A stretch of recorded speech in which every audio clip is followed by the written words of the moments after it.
glycemic control you want of A1C around 6.5% or 7%. There is some of that studies I'm going to pass a little quick. One of them is the study Initiate, that is with glargine plus metformin and sulfonylureas, and you can see that the patients that get education, therapeutic education in an individual form or a group, they getting very good values of A1C and fasting glucose control. But it's very important to see the time that was spent in teaching those patients in the individual form or in a group.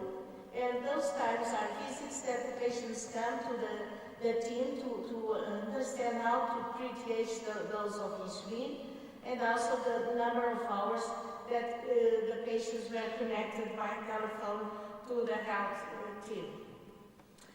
Another study is the AT Runter study, and here it was used glargine plus oral drugs, and there is two algorithms, 1 and 2, and the algorithms 1 is made by the physician. The physician makes the titration of insulin, and the algorithm 2 is the patient. After to be understanding how to titrate, they make that at home. And you see, we have better results when the patient understands how to titrate insulin. Here is the way that the patient was taught to titrate insulin, to putting together with the physician use.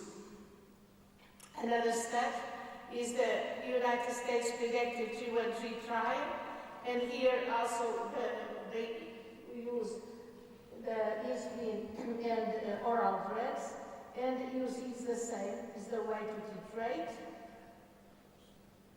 And the titration that was self-adjusted and the physician adjusted, and you can see also the hypoglycemia is not different. So we have to teach our patient how to titrate insulin, because it's the only way that you can get a very good glycemic control. We can use also in the glycemic control the value of A1C, and it is another study, the lower A1C that was performed with glargine and oral drugs. And here we use not only the self-monitoring glucose control, but also A1C measured by the lab and measured by the strips for A1C. And also we have here the results. This is the usual labs, and the other one is the more intensive, because the usual lab, the patient only knows the A1C in the first outpatient clinic and after the finish of the study, the way the patient titrates. But when we compare biphasic insulin, prandial or basal insulin, as you see here, basal was tetmine, prandial was aspart, and biphasic insulin aspart 13, we know that if you titrate very well the insulin, you can have very glycemic control in spite of the insulin we use. Of course, when we use the prandial insulin, we're going to have a high level of hypoglycemia, but the fasting is all good in the different insulin, and the body weight can have a very big difference.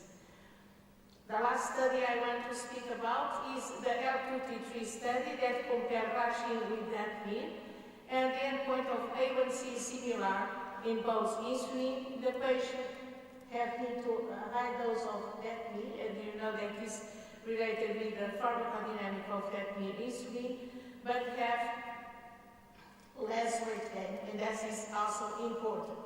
So we can conclude that insulin analogs, glargine and tetmine, have proven to be effective in providing glucose control with lower incidence of hypoglycemia. So what are the problems that associate with insulin? Weight gain, hypoglycemia, and education is needed. Further, to create the dose, worsening of the control of hereditary cell failure, but this risk can be minimized with the very good therapeutic education. But we need to fight against the patient's barriers, because the patients sometimes don't want to get insulin, they have fear of injection, associate insulin with complications and fear of weight gain and hypoglycemia. But we have to explain to the patient that It's not the oral drug that failed, it's the natural history of insulin. The needles now are